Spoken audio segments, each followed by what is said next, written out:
want to do a quick video today on trot lines and different ways that you can build them, different options that you have for building trot lines. And so you're probably familiar at least with the concept of a trot line. It's a large main line with some smaller drop line that comes off of it somehow to hold a hook down below. Basically what you want to do. There's all kinds of different ways to rig your trot lines, and I want to go through what I am currently using and seems to be working for me, at least in where I fish. I came up with a new design for rigging my main line. Before I would use I would just take a piece of the main line, I would pull it up, tie a knot, or tie just a drop loop like that, and then you can tie a swivel into that loop, or you can just feed the hook, feed that through the hook. The problem is the hook eye is difficult to feed that big 36 line through. So as I've started using better hooks, this is a 10-aught Gamakatsu octopus hook. This is an 8-aught Gamakatsu octopus circle hook. This is a hybrid between the standard circle C hook and the octopus hook. I don't have a circle hook here currently with me. The octopus hook works really well, and it works just like the circle hook. Very effective at catching fish. We'll get into that here in a minute. The problem though with doing your lines like this is that you get this big old knot and you get all these loops in your drops. It makes it hard to roll up and to maintain your line. So what I have done, and when that knot cinches down, you're not removing that from that line. You've got a loop there and it's staying there. What I like to do when I set up my line, I decide how many drops I want, and I've started running lines of 10 because I can add 2 of the 10s together and get a 20 drop line, or I can add a third and get a 30 drop, or I can fish my 10s in separate places, and it's really convenient. So what I'll do is I usually fish about 40 inches between my drops, and for me, I'll hold from my fingertip and pull across my shoulder just like this, and that's the distance of one drop. Fingertip to fingertips, one drop. And that works real well for me. So I'll put 10 drops, and I use these little black beads. These are just regular pony beads. You get these at Walmart. For a pack of these is like $2 maybe. I use number 36 main line. You can use 36 or 48. Stronger line is, or bigger line is stronger. The 36 works well for me though. You find it all over the place. It's easy to work with. It ties knots relatively well, and it holds knots really well. What I'll do is, and this is a short piece, so I'm just gonna for show. So what I'll do is I'll come down the length of my line. Say if I'm gonna fish 40 inches, I'll come down 40 inches from the end. I'll come down another 40 inches, and I'll tie a loop just like this, and you can hang weights off of that loop, or you can tie other trot lines on to that, or however you choose to fish it. It's really convenient to have. So then I have 2 lengths, 2 drop, 1 drop, 2 drop, and then I'll come to my first drop. From that loop, I'll go 1 length, okay? And this is where I want to tie my first drop. I'm going to take this bead, and I'm going to pull it up here by my finger, pull a loop, and then push the bead through the loop, okay? And what that does is it makes a slip knot, okay? So you pull that down tight, and then when you pull on your slip end, it doesn't pull that bead through that knot, okay? So that's going to be on one side of the drop. You have 1 bead for the knot. You have a second bead. I probably should have got different color string or bead. A second bead to go up against that knot, so that way that your swivel is on your line, and it can move back and forth, but it doesn't go and hit the knot, and it protects the swivel and the knot. Okay, I put my swivel on my main line like this because when a fish goes to swim around the main line, it doesn't wrap up. Now, if you're having a problem with fish wrapping the drop all the way around the main line and then having an empty hook, you had a fish and you had a hook in that fish, but the fish wrapped up and got off. This will eliminate that because this allows that fish to swim over the main line, and he's going to keep it tight and it won't catch anything. So then you go, so you've got a knot, a bead, a swivel, and then you get a bead and then another knot. Okay, this knot, leave the bead down here, pull a loop, okay, pull the bead up and push it through the loop. Okay, and now you pull this down, kind of pull it down tight, leave it a little bit of room in there, and now when you pull that, you have a drop right there, and that swivel can't slide up or down that line. These beads won't get hung up when you roll this trot line up. I use small spools that come off of a 1 pound welding wire spool. That's what I use on mine. This is a 10 drop line, so I'll just come down another drop and I'll do the same thing. I'll tie, make a loop, stick the bead through the loop. Make sure you get it through the loop. Put it through the loop, pull it down, pull that down, make your loop, put your bead through the loop, and tighten it down, and pull your tag end, and there you go. And so you do that until you get all the way down to however many swivels you have, however many drops you want on your main line. You can go up to, Texas allows you to have up to 50 hooks on one line if you wanted to do, but they have to be at least 36 inches apart. So check your state regulations as to how many hooks you can have on a line, and that's just a good way that I like to tie my swivel, and it keeps them from, it lets them wrap around the main line or swim around the main line without getting wrapped on the main line. So up next is drops. Okay, this is the swivel that I had tied on that main line, and this is a swivel that I use on my drops because, yeah, it's smaller, it looks a little dinky, but it's a lot more convenient to use. These main swivels will allow, these big swivels, I like these big swivels with these big eyes because they'll allow you to tie a couple of different ways. If you like to use clips, which I didn't until I started kind of playing with them. I thought these were cheaters, and I don't like the way that most people fish them and that they clip them on the main line. Okay, so if you clip this on the main line, it doesn't allow the fish to swim around. It bites on the main line, it doesn't let the fish swim around. So you end up with a fish swimming up and wrapping up on the main line and getting off the hook. I absolutely cannot stand that. So I got these stainless steel trot line clips from a 25 pack from Academy for $6 a pack, and you can get the ones from Walmart that look like this. They're stainless steel. This is like a number 2, this is a number 1 clip. I like these clips from Academy because they're, even though they have a smaller wire, if you look at the way they're built, the one from Academy has a longer, where the hook is, right here, is longer than the Walmart one, and that to me just looks like it would hold better. But also, if you look, the overlap up here, you can actually see through that. You can't see through that. This bites down harder on the line than this one does. Also, the width. This one is narrower than here, the Walmart Magic Bait. This narrower with a little bit taller profile allows you to hook this into the eye of a swivel, just like that, and it allows you a little bit of freedom of motion. And now you have your drop.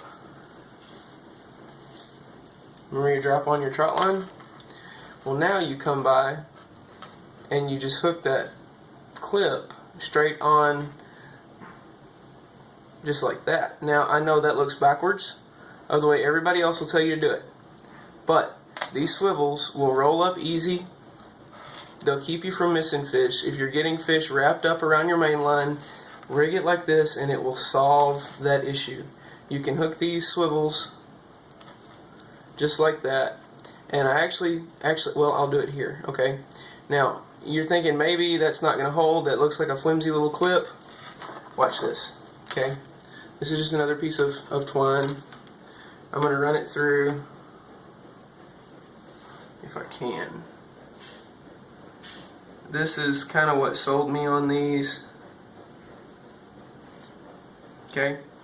Now this is similar to how you would have this rigged, right? We're going to pull this down. Okay, this is sort of similar to how you might rig this. You don't have to have a swivel down here. You can just tie straight onto your clip. Okay, so now we've got the swivel tied on the main line, and you've got this clip right here. Okay, now look real close at this. You see how, and I'm going to tell you, that loop is going to straighten out on that swivel. That swivel is actually going to be your weak point. If you think that clip is going to straighten, watch this, okay? Watch. I'm going to tie this around my wrist so I can get a better bite on it. Okay, and I'm going to tighten up here.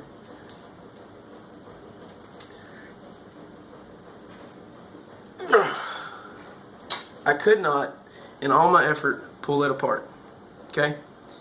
And it didn't even straighten the eye on that swivel. But this morning I did one, and I pulled like that, and golly, that hurt. And it straightened a little bit the eye of that swivel. So if you're worried about a fish getting off, he's going to have to be a really, really big fish to get that to break loose. That still hurts.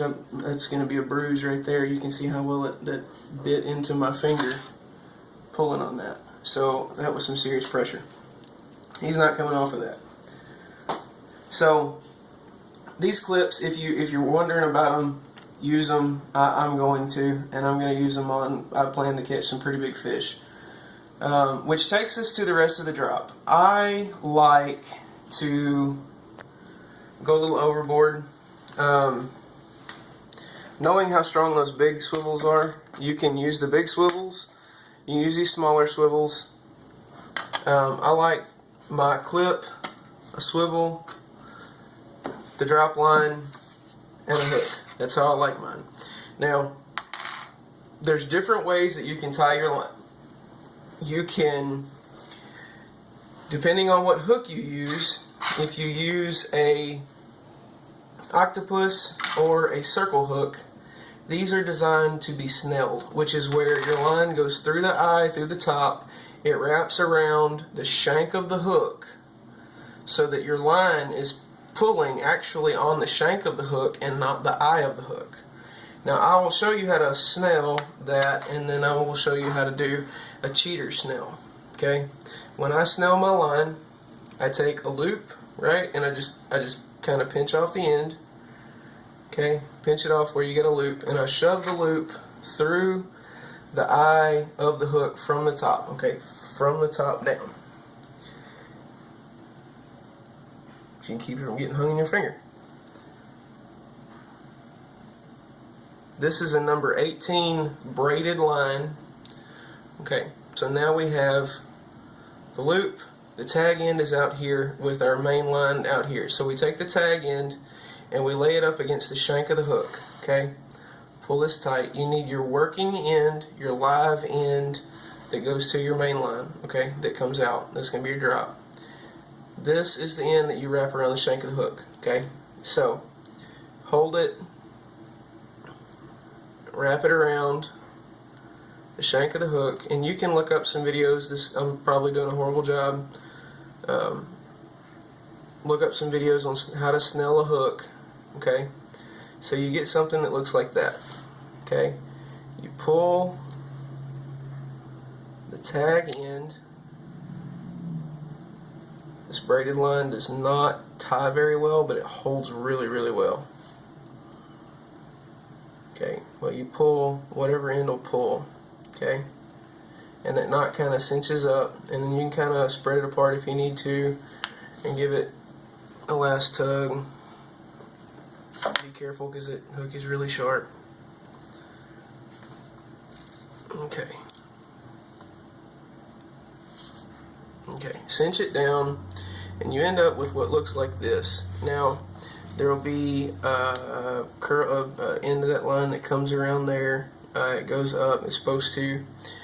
I like to just clip that tag end off, but I like to leave a little bit so I can burn that end. Okay. Now that's I don't know, a 1/4 inch maybe. And then because this is nylon line, I heat the end of it until it curls up, and then mash it with the face of the lighter, and now that'll bell that end up to where that tag end will not slip through. It wasn't going to slip through before because it was tied tight, but that'll just a little extra security. Now what that'll do is that leaves you one line. Okay.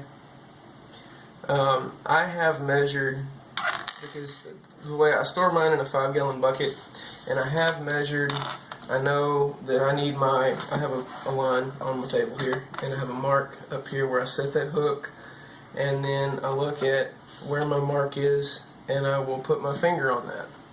Now up here, I use a polymer knot, and now the reason I use that knot instead of a regular improved clinch knot or whatever, or you can really tie it however you want. I know that when I tie this knot, I'll make a mark here for reference, a silver mark on the line itself. I know that when I tie that knot, see, I'll take and I'll fold that right there, and that ends up being where I need my loop to be. So stick that through the eye of the swivel, come back, and notice it's still connected to my spool. We'll trim that off here in a minute, but you keep your mark where that's folded. Okay, now we've got this on here. You make an overhand knot, and I have gotten hooked. You make an overhand knot, okay, just like that, and then you pull the swivel through the loop, and I like to fold it back to where it looks kind of like that, and it'll all come pinching down. This braided doesn't like to slide on itself very well, which is why I said it's a little difficult to make knots, but it holds a knot really well. Sometimes you got to work it around. Working with a braided line can be a little more fussy, but you see where that mark is? That mark is right down there on that knot, which is where I need it to be. So that's good and tight. I'll stretch it out. I will cut it off, and again, we leave a little bit of tag end. Heat it up until it balls up, and that knot will stay there. That knot, any bass fisherman will tell you that that's the strongest knot you can tie on any kind of line. I like fishing a single line like this. It's a little more difficult to rig and it takes more time, but I like fishing a single line like this because it doesn't have an extra line and a loop for everything to get all balled up in. It makes it cleaner and it makes it more convenient. Now when you get your swivel on here, go in from the inside and the under, and you kind of got to work with it because it's a little finicky to make it happen. Just got to kind of work it around the top, and you just pull it down to where it sets, and now that is your finished drop, and that'll hold any fish that bites that. You're going to have play coming down and back and forth, so there's enough play in that, enough give, that will catch any monster sized catfish that you want that wants to bite it. So that's a finished drop. You hang that on your bucket. I don't have my bucket in here, so I'm just hanging it right there on the box. You can tie just a regular loop, but the problem with a regular loop is you still have to snell your hook. So take your loop, stick it through the eye of the hook. And this is a cheater Snell, if I can ever get it to pop through. This is a little bit smaller of a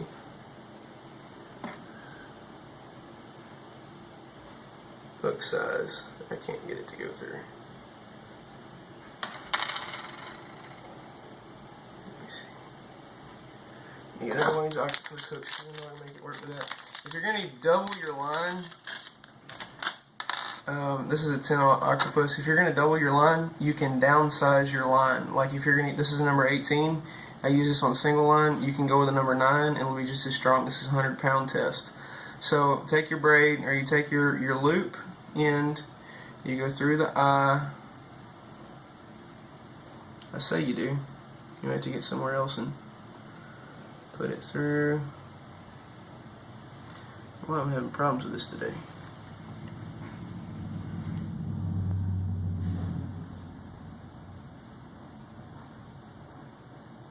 Okay, I'm going to try something else. Different piece of line. Always remember to go through the top of your hook. See, that worked.